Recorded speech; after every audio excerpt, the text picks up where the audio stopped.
Hello, this is FIDE Master Valeri Lilov for geekswithchess.com, and what I'd like to speak about today in our chess lecture is a team that, in my opinion, interests most of the chess players who are struggling to improve and, in fact, experience a lot of losses, not so much because of simple blunders, but because they are outplayed by their opponents, either because they're more experienced than them, or just because these kinds of players know how to do the most important thing in chess, which is to plan and develop the position in a better way. So today my goal will be to show you some of the most essential ideas and tips about how we can evaluate the position. Based on that, design our plan. What are the most important elements when we're looking at that, and most importantly, how can we do it in a precise way so that we are sure that always our plan will be on the right track. Now, in the position which we're having on the board, which was played between two Soviet chess masters in the 1940s, in fact, we find that White is quite well placed. If we're looking at his position, many of you will notice that basically his knight is on a strong and very powerful central square, together with the rest of his pieces. Of course, the two bishops are well pointed, the bishop on d3 and the bishop on b2, and in the middle he has an important piece, which is his queen. Nevertheless, that simple observation cannot give us the evaluation of the position. When we want to evaluate the position, the most important thing to look for are three things. Number one, ask ourselves the question, what is the material? Number two, think about concrete weaknesses or some targets both in ours or our opponent's positions, which we can exploit or he can attack on. And three, figure out on which area of the board we seem to have more chances than the opposite side. So when we're looking at this position, we have to evaluate each one of these steps very carefully in order to decide eventually where black or white are going to have more perspectives. So the first thing, which is the material, we can evaluate quite easily. Many chess players can, and I think that you should be able to. Right now, the material is basically equal. So the material evaluation means to decide whether a given player is having any extra material than his opponent. Now, when we count the pawns, both players have 6 pawns. When we count the pieces, once again, the pieces are equal: queen to queen, knight to knight, bishop to bishop, so it's all equal. Then we quickly arrive at step number 2, which should be basically what is at this position, what are the main weaknesses that either player can exploit. Now, in order to find that out, we will need to really focus and think a little bit about the different pieces that are either unprotected or might get into attack in the next couple of moves. For white, we see that he has a major weakness, which is the a2 pawn that black is currently attacking with his queen.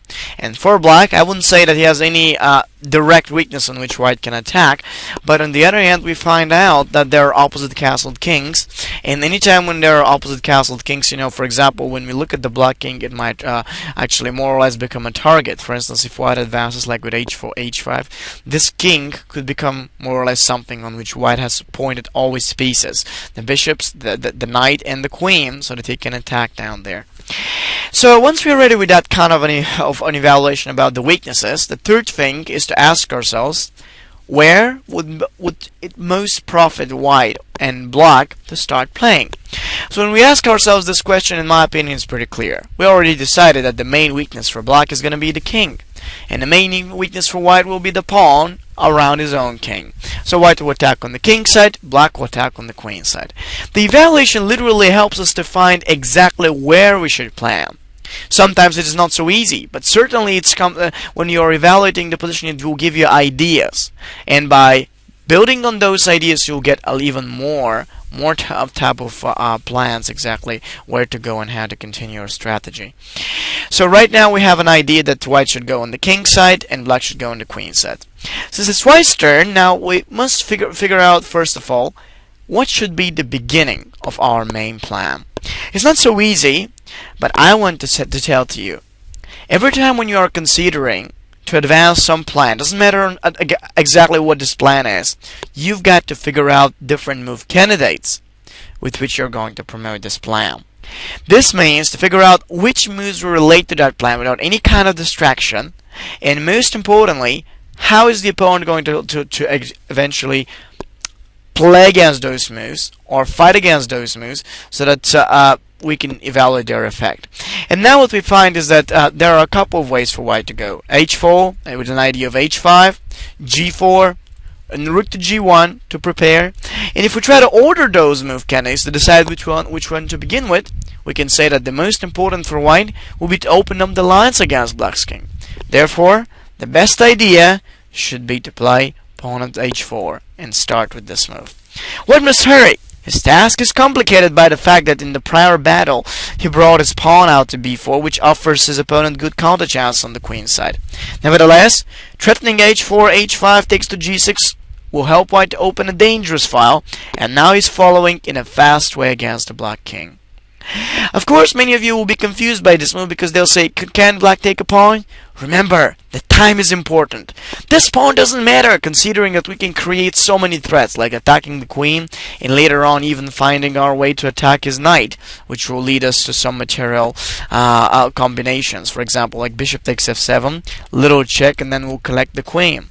So basically, black doesn't seem capable to take this pawn. And therefore he played h5, which seems a logical way to bring the pawn up and oppose against h5. Nevertheless, once black did the move of h5 himself, white played him here the continuation of g4. Now, on h takes to g4 by the black side, it follows h5. And what we see is that once this move is played, white is going to open up black's king quite quickly. And this is the main idea. Moves that concretely relate our plan. We don't care about the pawns when it's all about attacking the opponent's king. In fact, the opponents matter less here. What matters, however, is our way to figure the best and the straightforward idea to reach the enemy's king, the enemy's target. That's what the plan is all about. You can't start a plan without having a weakness to attack or target to attack on. It's like to walk, saying, I'm walking, so I should arrive somewhere without knowing exactly where you want to arrive. So when you're making a plan, doesn't matter whether it's the best one or not, you should always make sure that there is a concrete target on which you'll be attacking. You gotta find it. If you can't, then it means that you gotta improve until it appears. So after the move of g4, black played bishop takes c5, exchanging the knight, and then white did the simple f takes to e5. Queen takes g4 seems to help black win a pawn, but now the most important is that an open line goes up. Every time when we want to attack against the opponent's king, the pawns which are right in front of that king don't matter that much, or at least I'm saying the pawns of the attacker. In fact, when we are attacking, we want to get rid of our pawns, and the opponent wants to keep them defending him. So after the move of queen takes to g4, white simply avoids the exchange of queens, prepares to move the rook up to g1 right now, and after he played knight takes to b4, now white did another move. Remember, every time when you're thinking about the power of your attack, figure out how to advance and include more pieces into it. Now currently white has prepared most of his pieces to jump in. Rook g1, rook f1, the bishop is pointing g6, and even the queen is getting ready. So which is the piece that is currently unable to attempt the attack against black's king? This bishop. So that bishop needs to be opened, even if it involves us to sacrifice a pawn. White played e6. With this, I don't want to tell to you, okay, sacrifice pawns, that is going to confuse your opponent or something like that. No. In fact, the material is very important for leading our attack. Nevertheless, in that particular situation, since we are caring not so much about the time, not the material, but about the time with which we are going to advance against our opponent's king, what is relevant is to open our piece as fast as possible. So white doesn't stop to sacrifices in order to achieve that. Every move is purposeful. That's the key to the success of every plan, to relate to this plan with every possible move. Knight d5 was played simply because in case black decides to capture in the e6 with his queen or with the bishop, then there are a lot of moves like queen to h6, for example. The checkmating threats on g7 or h8 happen truth, and it's very hard, very difficult for black to defend. Even capturing with the bishop would lead to the same. f6 and then bishop takes to g6 with an unstoppable checkmating threat of h7. So he played knight back to d5, and now after edicts f7, white already managed to open up quite quickly, and after rook takes f7, white plays the move of bishop to c4. A beautiful move. Now the whole idea is that if black captures the queen, the strongest piece on the whole board, white will have rook d8 with the check. The rook is pinned, it can't oppose. The king has only one square where to move, h7, and then white gives the beautiful checkmate because the king is all taken. I mean, like, all the squares of the king are taken, and there are no ways for him to escape. Beautiful line showing the power of the pieces connected in one same direction, in one goal. It was amazing. It's really important to understand that basically in such kind of situations we have to follow with all our pieces and create as many threats as we can against the opponent. So every move that will relate to your own plan is going to be very important and efficient.